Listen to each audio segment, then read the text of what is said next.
Hello and welcome to this episode of the Discourse Collective. Now, we're a very funny bunch, us humans. We're so very good at so many different things. We're great at divining the motives of others. We excel at reading the unspoken body language that tells us if someone is up to no good. Our ability to unmask the world around us is arguably what's allowed us to create such complex social environments.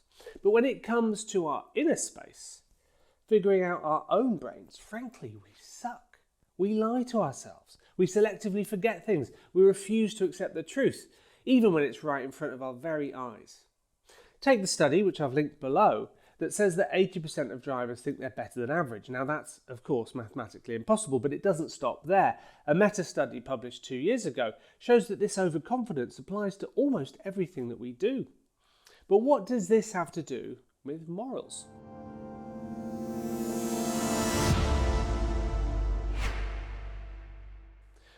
Well, we have two distinct sets of morals. We have those that we hold as our own subjective morals, and then we have a wider set of morals that we inherit from the groups around us. Family morals, friend group morals, and societal morals. These can all be different. Now, you may very well feel that you have your own set of morals, but as we'll see, no one is born with morals. You had to get your morals from somewhere, so where exactly was that? They're also very difficult terms to nail down. Morals are more than just right and wrong, good and bad. They encompass a set of judgments that we make about how to best approach any given situation. And they also defy very simple, hard and fast rules. Let's see. Never hurt another person. That sounds simple enough. Well, what if they need an appendectomy, which will hurt them, but also save their life? Okay, so the new rule is we can only hurt people with their consent. Well, what if somebody's unconscious and needs an appendectomy to save their life? Okay, right. So let's just say we can only hurt someone if it's in their best interests. Uh-oh. Subjective term alert. Who's going to decide what's in their best interests? So you can see that it's very difficult to start to form a set of morals that we can all share. We're left with the impression that morals are impossible to define, and so we have to accept that different people and groups will have different sets of morals, and we'll have to be okay with that. This is known as moral relativism and says that morals are flexible and changeable based on the particulars of the time and the place that we're talking about. For example, the Aztecs saw human sacrifice as morally acceptable. Likewise, the Spanish conquistadors saw nothing wrong with wiping out the Aztecs in their tens of thousands. Now, these actions today would be considered utterly abhorrent. But does that make us right and them wrong? On the other side of the coin, we have moral absolutists. An action that's deemed morally wrong always was wrong, no matter the time or the situation. Murder is wrong now, and it was wrong at any point in history. Additionally, there is one correct way of being moral, and they are absolute. Now, we need not confuse this set of morals with law and order. They are not the same, but they may be linked. For example, it was morally wrong to force the Jews into concentration camps, but German law allowed it.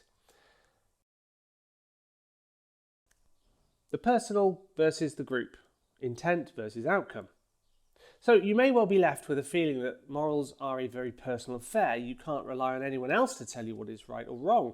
Personal morals are important, but a personal moral can be more simply called a single decision on the best way to do something. Take two people.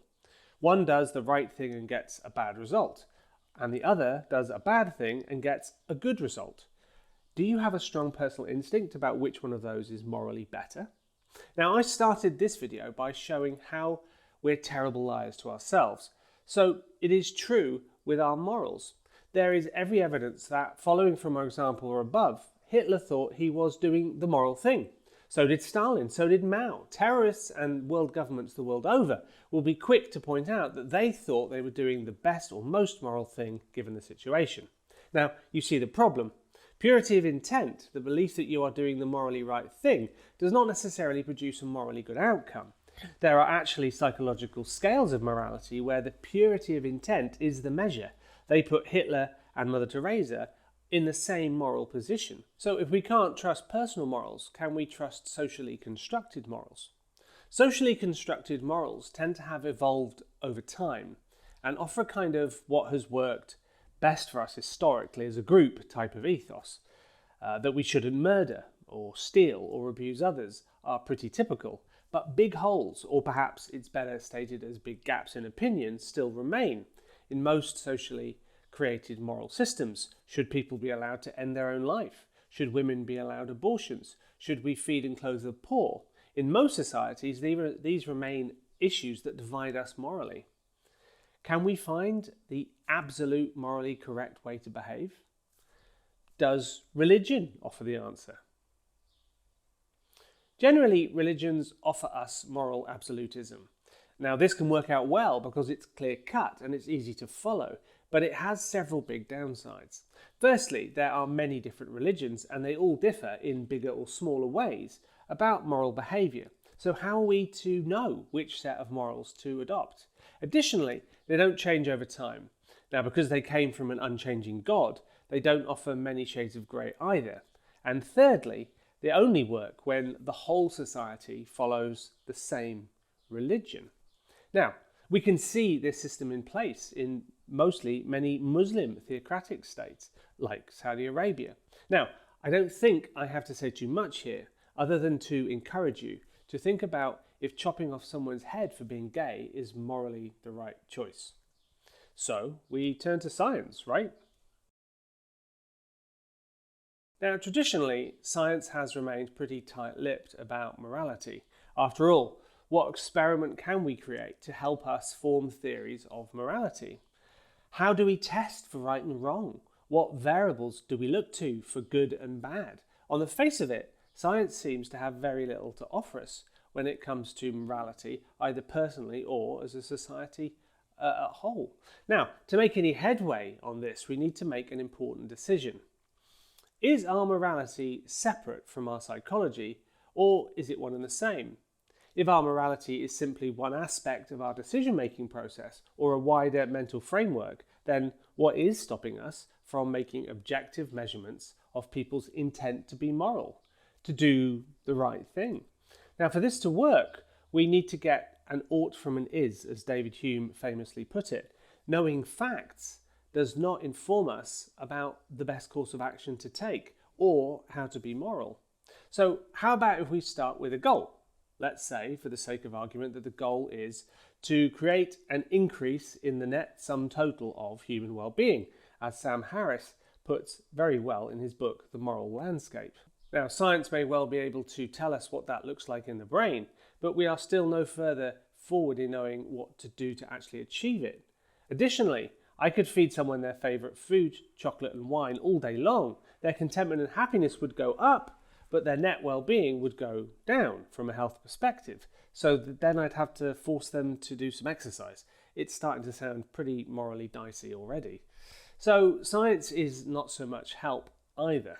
So I think, and I'm aware of the rough ride that moral relativists have defending their position, that most people know in their gut when we do something morally right or wrong.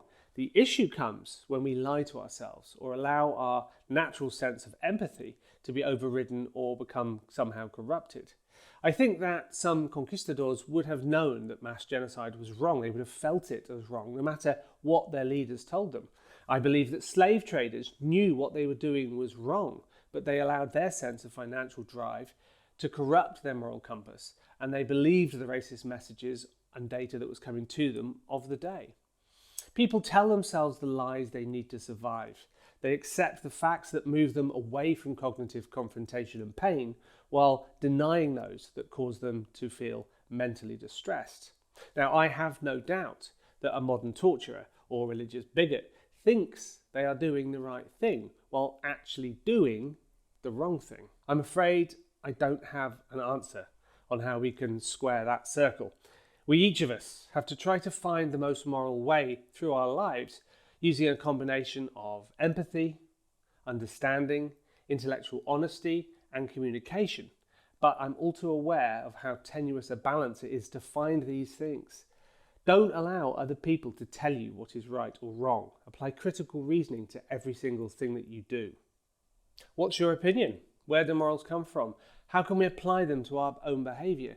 Can science ever tell us what is good or bad? Please do leave your comments below. We read every single one of them and they help everybody learn a little bit more. So that's it for today's episode. If you've enjoyed it, please do like this video and subscribe to the channel if you'd like to see more. Until next time, goodbye, and do try to be good to yourselves and to each other.